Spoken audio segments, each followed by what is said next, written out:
Hello friends, இந்த வீடியோவில் இன்றைக்கி என்ன பார்க்க போகிறோம் அப்படின்னு பார்த்திங்கன்னா, இது நேற்று வந்த நியூஸ் பேப்பர், நேற்று மாலையில் வந்த நியூஸ் பேப்பர் இது.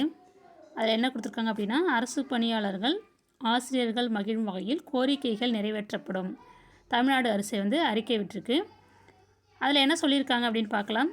அரசு ஊழியர்கள் ஆசிரியர்கள் அனைவரும் மகிழும் வகையில் அவர்களது கோரிக்கைகள் அடுத்தடுத்து நிறைவேற்றப்படும் என்று தமிழ்நாடு அரசு தெரிவித்துள்ளது. இது குறித்து தமிழ்நாடு அரசு வெளியிட்டுள்ள செய்திக்குறிப்பில் என்ன சொல்லியிருக்காங்கன்னா, கடந்த 2019 ஜனவரி 25ஆம் தேதி அப்போதைய முதலமைச்சர் பழனிசாமி இருந்தார். ஒரு தொடக்கப்பள்ளி தலைமை ஆசிரியர் வாங்கும் ஊதியத்தை சொல்லி ஆசிரியர்களுக்கு இவ்வளவு ஊதியமா என கூறி அரசு ஊழியர்கள் ஆசிரியர்களை கேவலப்படுத்துனதா சொல்லியிருக்காங்க. அவருடைய ஆட்சியில் போராடிய அரசு ஊழியர் ஆசிரியர்களை பார்த்து அதிக ஊதியம் வாங்கும் நீங்கள் போராடலாமா என்று கேட்டு ஆசிரியர்களையும் அரசு ஊழியர்களையும் கொச்சைப்படுத்தியிருக்காரு. ஆனால் இன்று ஆசிரியர் அரசு ஊழியர்களுக்காக இந்த அரசு எதுவும் செய்யவில்லை என கூறுகிறார். போன ஆட்சியில் அவர் ஆசிரியர்கள் இழிவுபடுத்தி சொல்லியிருக்காரு அப்படின்னு சொல்லியிருக்காங்க. அப்போதைய முதலமைச்சர் 2019 இருந்த முதலமைச்சர் பழனிசாமி ஆசிரியர்களையும் கவர்மெண்ட் அரசு ஊழியர்களையும் கொச்சைப்படுத்தி பேசுனதா அவர் சொல்லியிருக்காங்க.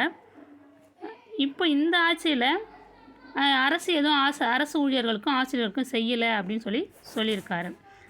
மறைந்த மேனாள் முதலமைச்சர் கலைஞரின் 19ஆம் ஆண்டு முதலமைச்சர் பொறுப்பில் 4 முறை ஊதிய குழுக்களை அமைத்து ஒன்றிய அரசு ஊழியர்களுக்கு இணையான ஊதியத்தை அவர் வழங்கியிருக்காரு. யாருன்னா கலைஞர் அவர்கள். அதனால் அவர்கள் இந்த அரசுக்கு எப்போதும் ஆதரவாக இருக்கிறார்கள். ஒரே ஒரு கையெழுத்தில் 1.73 லட்சம் ஆசிரியர்கள் அரசு ஊழியர்களை பணி நீக்கம் செய்தனர். அதன் பின் சென்னை உயர்நீதிமன்றம் உச்ச நீதிமன்றம் சென்று உத்தரவை திரும்ப பெற வைத்த பெருமை திமுகவுக்கு உண்டு. திமுக அரசு வழங்கிய பல சலுகைகளை அதிமுக அரசு ரத்து செய்ததாக சொல்லியிருக்காரு. அனைத்தையும் 2006இல் கலைஞர் முதலமைச்சராக இருந்தபோது மீண்டும் நடைமுறைப்படுத்தினார். அரசு ஊழியர் நியமன தடை சட்டம், டெஸ்மா சட்டம் ரத்து செய்யப்பட்டன. 1996இல் அரசு ஊழியர்கள் முழு ஓய்வூதியம் பெற தகுதியுள்ள பணிக்காலம் 33 ஆண்டுகள் என்பது 30 ஆண்டுகளாக குறைக்கப்பட்டது. இவ்வாறு பல சலுகைகள் வழங்கப்பட்டது. அதே வழியில் முதலமைச்சர் மு.க. ஸ்டாலின் 2021இல் பொறுப்பேற்றது முதல் அரசு ஊழியர் ஆசிரியர்களின் நலன்களை பரிவோடு கவனித்து சலுகைகள் வழங்கி வருகிறார். மகளிருக்கு மகப்பேறு விடுப்பு காலம் 9 மாதம் என்பது 12 மாதங்களாக உயர்த்தியிருக்காரு. அரசு பணிகளில் பெண்களுக்கு 30% என்பது 40% உயர்த்தப்பட்டது. கடும் நிதி நெருக்கடிகளுக்கு இடையிலும் பல திட்டங்களை நிறைவேற்றி வருகிறார்.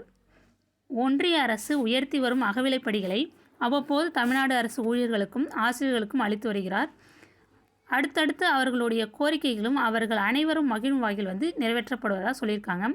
பழைய அரசு அலுவலர் குடியிருப்புகள் படிப்படியாக புதிதாக கட்டப்படும். அரசு பணியாளர்களுக்கு வீடு கட்டும் முன்பணம் ரூபாய் 40 லட்சத்திலிருந்து ரூபாய் 50 லட்சமாக உயர்த்தப்பட்டுள்ளது. ஓய்வூதியர்கள் இறந்தால் ரூபாய் 50,000 நிதியுதவி வழங்கப்படுகிறது. சமக்ர சிக்ஷா அபியான் திட்டத்துக்கு உரிய நிதியை மத்திய அரசு வழங்காத நிலையிலும் 32,500 ஆசிரியர் மற்றும் பணியாளர்களுக்கு செப்டம்பர் அக்டோபர் மாதங்களுக்குரிய ஊதியங்களை உரிய நாளில் வழங்கி பாதுகாத்துள்ளதாக சொல்லியிருக்காங்க. எதுனா திமுக அரசு. பழனிசாமியின் நாடகம் அரசு ஊழியர்கள் ஆசிரியர்களிடம் கடும் எதிர்ப்பையும் வெறுப்பையும் ஏற்படுத்தியிருக்கிறதா சொல்லியிருக்காரு. இவ்வாறு அந்த செய்திக்குறிப்பில் சொல்லியிருக்காங்க. இது இல்லாமல் இன்னைய நியூஸ் பேப்பர்லேயும் இதே மாதிரி செய்தி வந்திருக்கு. அதில் என்ன சொல்லியிருக்காங்க அப்படின்னு பார்க்கலாம். இப்போது மேலே படித்தது பார்த்திங்கன்னா நேற்று மாலையில் வந்த நியூஸ் பேப்பர். ஓகேங்களா, நவம்பர் 12ஆம் தேதி. அடுத்தது இன்றைக்கி காலையில் நவம்பர் 13ஆம் தேதி வந்த நியூஸ் பேப்பர் தான் இது. அரசு ஊழியர்கள் ஆசிரியர்கள் மகிழும் வகையில் கோரிக்கைகள் அடுத்தடுத்து நிறைவேற்றப்படும். இதில் என்ன சொல்லியிருக்காங்க அப்படின்னா, அரசு ஊழியர்கள் ஆசிரியர்கள் அனைவரும் மகிழும் வகையில் அவர்களது கோரிக்கைகள் அடுத்தடுத்து நிறைவேற்றப்படும் என்று அரசு தெரிவித்துள்ளது.